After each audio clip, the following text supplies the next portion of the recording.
Hi, this is Chapter 8, Synaptic Transmission and Neural Integration.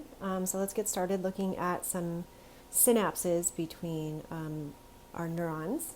So there are two different kinds of synapses. There are electrical synapses and chemical synapses, and we're really going to spend our time talking about chemical synapses. We're not really going to, I'll introduce them, the electrical synapse, but synapses, we know they're associations of a neuron with another neuron, or you can have a synapse with a neuron and an effector organ. So you can have one neuron contacting another neuron, or you can have a neuron talking to or communicating with a muscle or a gland. So any of the synapses we talk about, it can be between two neurons or it can be between a neuron and its target cell.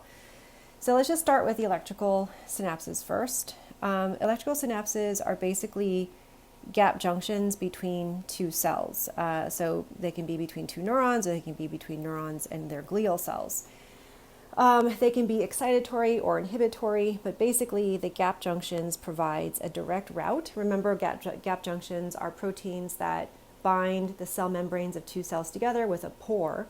So electrical signals can be transferred directly to the next cell without the need for neurotransmitters or a receptor protein that has, a signal transduction pathway attached. So it's very quick. And you can synchronize neuron activity, and you can find this in areas like the eye, certain areas of the brain, and the hypothalamus of the brain. And so there's not a lot of information in your textbook about this, and the functions are being researched now, so we're just going to move on and talk about chemical synapses. So before we do so, just to make sure you guys are all up to speed with the vocabulary here, neurons that are sending an action potential are going to be the presynaptic neurons. So the action potential will travel down a presynaptic neuron's axon. And the post-synaptic neuron will be the neuron that's on the receiving end. And if the axon synapses with a dendrite, that's called an axodendritic synapse. We can also have an axosomatic synapse. So we have the axon of one neuron interacting or communicating with the soma of the adjoining of the next cell. We can also have an axo-axonic synapse. So you can see down here we have an axon making a synapse with another axon. So we have lots of different possibilities here. And then this is just a basic anatomy of a chemical synapse, where we have a presynaptic neuron. So this is the neuron where the action potential is going to be coming down. And then we have the postsynaptic neuron on the receiving end. And we can see that the neurotransmitters here in purple triangles, those are going to be stored in synaptic vesicle. Most of the time, these neurotransmitters are made in the body, and they have to travel, right, that axonic transport down the axon in the vesicles using that kinesin protein to move them down. So what we see here is a neuron at rest. Just to go through some other terms here, we have receptor proteins, right? So the receptors are proteins that are embedded in the postsynaptic membrane. They are going to have binding sites for specific target molecules. In this case, it's going to be a specific neurotransmitter.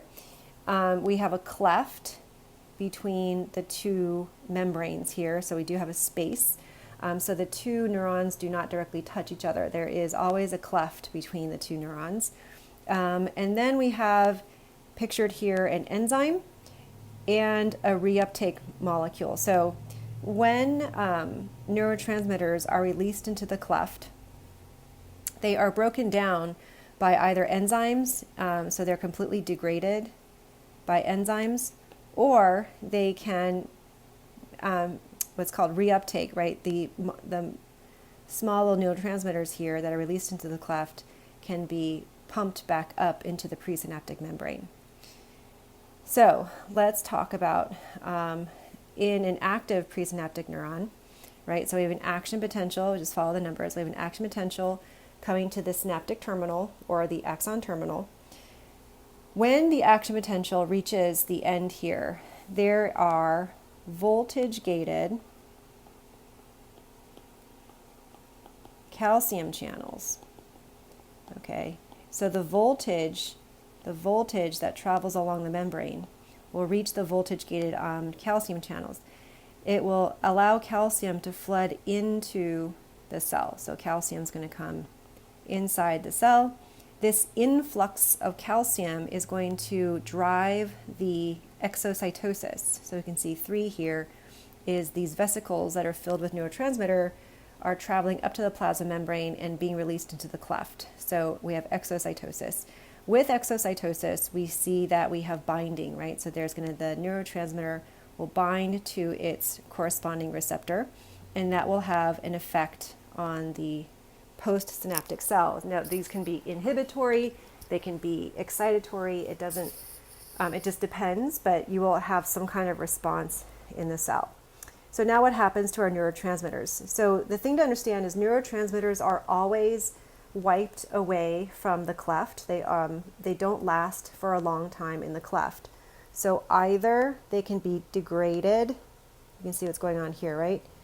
The enzyme that's specific to the neurotransmitter will degrade the neurotransmitter, inactivating it, and the waste products can either be gone, right? They can diffuse away, and the glial cells can mop up that mess, or you can see here in number 8, the neurotransmitter themselves can diffuse away. So the neurotransmitters, if they're not broken down, some of them do actually diffuse away from the cleft, right? So the neurotransmitter themselves can be lost in the interstitial fluid of the brain or the spinal cord or wherever we're talking about.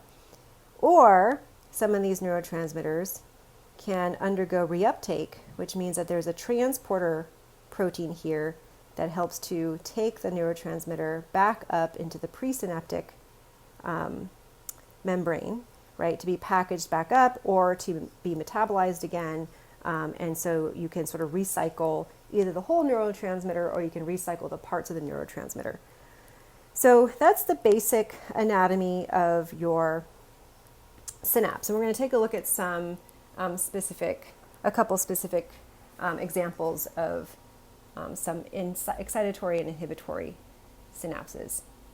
All right, so let's take a look at a signal transduction mechanism at our chemical synapses. So there are fast and there are slow responses to these neurotransmitters. We're looking right now at a fast response, and fast responses are always going to be associated with an ionotropic receptor. So this is a receptor that's going to have a binding site for a neurotransmitter. You can see here the neurotransmitter binds to this receptor, but the binding opens up the ion channel. So the receptor is the ion channel, and the binding opens it up. So as soon as you get binding, the ion channels open and you get the influx or efflux of ions and you get a response immediately. So that's why this is called fast, right? Because the actual receptor is also the ion channel. So this occurs very, very rapidly, but it also deteriorates very rapidly. So it's a fast response, fast to start and fast to stop. In a slower response, there's 2 kinds of slow responses, and this is called a metabotropic receptor. So we can find here this metabotropic receptor, and we have a binding site for the neurotransmitter. Now, this kind of receptor is always associated with a G protein. So these G protein coupled receptors, they call them G protein coupled receptors. When there's binding, there's going to be a conformational change in the subunits of this G protein, and it'll activate one of these subunits. The subunit will then go and activate a channel protein. So it either opens or closes an ion channel. So this takes a little bit more time, right? We're not immediately opening the ion channel. We have to initiate and activate the G protein. The G protein needs to find its way over to the ion channel, and then we have opening of the ion channel. So this is a little bit slower, but it's called direct coupling because the G protein is directly going over to the ion channel and binding to it and causing a conformational change to open or close the ion channel. Another slow response is a metabotropic receptor, but associated with a second messenger system. So what happens here is this is the same, right? We have a metabotropic receptor. We have our neurotransmitter bind to the receptor. We have an activation of the G protein that is associated with that metabotropic receptor. And this is going to activate or inhibit the enzyme. Okay, so now we have an enzyme. So this enzyme is going to lead to a second messenger system. So this enzyme is going to catabolize, produce a second messenger. And the second messenger can do two things, right? So we can see the second messenger is being produced by the enzyme. The second messenger can either directly open or close an ion channel, or it can go on to produce other cellular responses.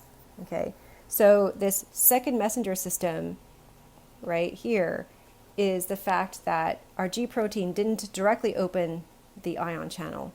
The G protein activated the enzyme activating a secondary messenger, the secondary messenger opening the ion channel.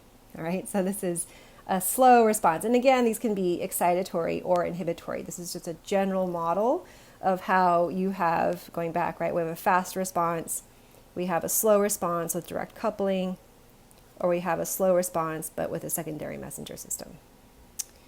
Okay. So let's look at excitatory versus inhibitory synapses. Just a review, excitatory synapses are going to be more likely to produce an action potential, so they're going to drive depolarization. So they're going to create they change the membrane potential so it goes more positive, right? Farther away from your resting membrane potential up to threshold, so more positive. And just to review, right, our resting membrane potential is negative 70 millivolts. We want to try and get to, if you want an excitation, right, you want to get to about negative 55 millivolts, right? So you're driving more positive. Inhibitory synapses are less likely to produce an action potential because they're going to drive the membrane potential more negative, or they're going to hyperpolarize that membrane, or they can stabilize the potential of the membrane. So it's harder to create an action potential. It's harder to make to create depolarization. So you just stabilize the membrane at resting, or whatever it is. But it's harder to change the membrane potential. Okay, so here is an example of an excitatory synapse. And remember that these are all graded potentials, right? Excitatory synapses and inhibitory synapses, these are graded. So they're going to depend on a ligand-gated channel. And so this is what we have here, right? So we have a ligand. This neurotransmitter is a ligand. It's going to bind directly to our channel protein, and it's going to allow sodium to leave, and potassium to leave the cell and sodium to come into the cell. So we can get a depolarization at that site, but remember it degrades over time and it degrades over space. So it's just a small depolarization event right there at that spot in the membrane. Okay. So when you do get a depolarization, that is called an excitatory post-synaptic potential. Excitatory post-synaptic potential, so it's abbreviated EPSP. Here's an example of our slow response. Okay, so, and by the way, the fast response is going to last only a few to several hundred milliseconds. So we're talking milliseconds, or you can see just a few, 5, 10 here, up to 100 or several hundred. But if you go to the G protein coupled receptor, metabotropic receptor, in this case, you're looking at a secondary messenger system. We're looking at not milliseconds, but seconds, right? So 5 to 10 seconds, or even longer. So here's a more specific example. So we have binding of the neurotransmitter. This activates the G protein. The G protein will activate an enzyme. And the enzyme here is adenylate cyclase. Okay. So adenylate cyclase will produce a secondary messenger. So it's going to take ATP and it changes ATP. Adenylate cyclase catalyzes the change of ATP to cyclic AMP. Okay, so CAMP stands for cyclic AMP. Cyclic AMP is going to activate a kinase, a protein kinase. So if you remember from our previous chapters, a kinase is an enzyme that phosphorylates other things. That is phosphorylating. Phosphorylates something else, right? Another molecule. Okay, so this protein kinase is not active. It's only active when cyclic AMP comes and activates it. So protein kinase does what it does. It's going to phosphorylate, so it's going to add a phosphate group onto our potassium channel here. And phosphorylation of the potassium channel is going to close the potassium channel, and so potassium cannot go through. So this is a leak channel that's open, but when it's phosphorylated, it closes. What happens if you close off the pathway for potassium? So remember, potassium is in high concentrations inside the cell, right? So inside the cell, potassium concentration is very high, and potassium wants to leak out. So if potassium leaks out, what happens? You're going to drive the membrane potential even more negative, right? Because the positive charges are leaving, you're going to leave the inside more negative. That hyperpolarizes. So if you open all the potassium channel, right, the membrane potential will go even more negative. So opposite, if you close the potassium channels, then you're going to keep those positive charges inside, right? And so it's going to be harder to, so overall it will act to, because you have the sodium channels open as well. So the sodium is going to continue to come in, sodium bringing a positive charge into the cell, causing some depolarization to occur.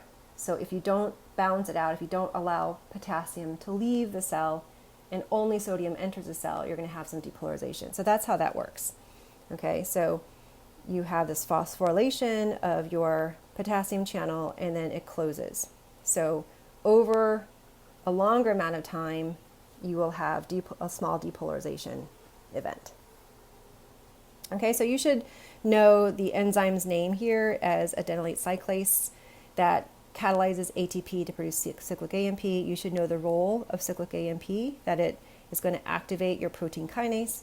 You should know the role of protein kinase and how it phosphorylates the ion channel. All right.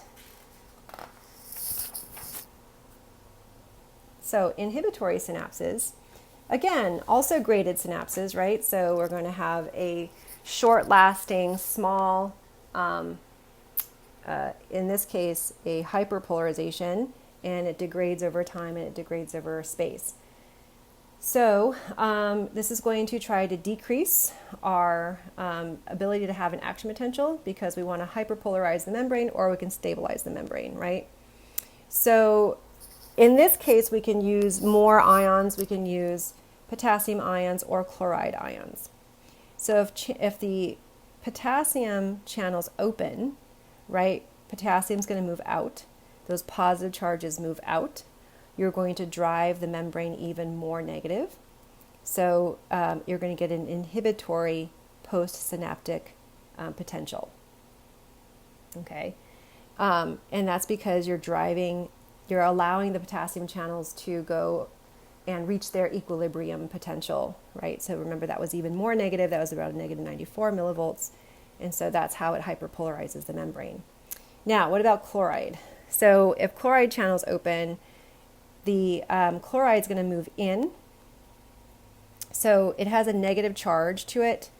And yes, chlorine or chloride here is going to electrically want to be repulsed by the negative charges inside the membrane. However, there are neurons that have active pumps, and they pump chlorine or chloride out of the cell. So there's an active pump creating a concentration gradient, a chemical gradient. So the chemical gradient is going to win. The chemical gradient is going to overcome the electrical gradient, and the chloride is going to actually come into the cell. So when those negative charges come into the cell, you're going to hyperpolarize, right? You're going to have more negative ions move in. Or what chloride can do is stabilize the membrane potential, okay? So either way, we can either open up potassium channels or we can open up some chloride channels. All right, so let's review this first part of the lecture. Okay, electrical signals can travel rapidly between neurons and be excitatory or inhibitory. Which electrical synapse structure allows fast electrical signals between neurons? So the key term is electrical signals, right? And the answer is gap junctions, and that was our electrical synapse. Which ions enter into the axon terminals to directly trigger the release of stored neurotransmitter by exocytosis? The answer is calcium. So it's voltage-gated calcium channels. What are the receptors that cause fast, short responses at the postsynaptic neuron and the receptors that cause slow, longer-lasting responses? So fast responses are going to be ionotropic, and slow responses are going to be metabotropic. So the correct combination is in letter C. If a G protein activates a second messenger that closes potassium channels, will this cause an EPSP or an IPSP, and will it be a fast or slow response? Okay, so if you're closing potassium channels, so a couple clues here.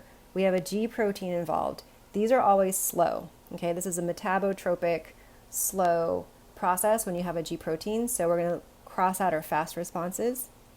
And then if you close your potassium channels, you're not allowing potassium out, but remember that your sodium channels are also open and sodium is coming in. So the sodium is going to come in, making the interior more positive. More positive means depolarization. So we're going to choose EPSP, right? Excitatory post-synaptic potential, and it's going to be a slow response. All right, so that's the end for part 1.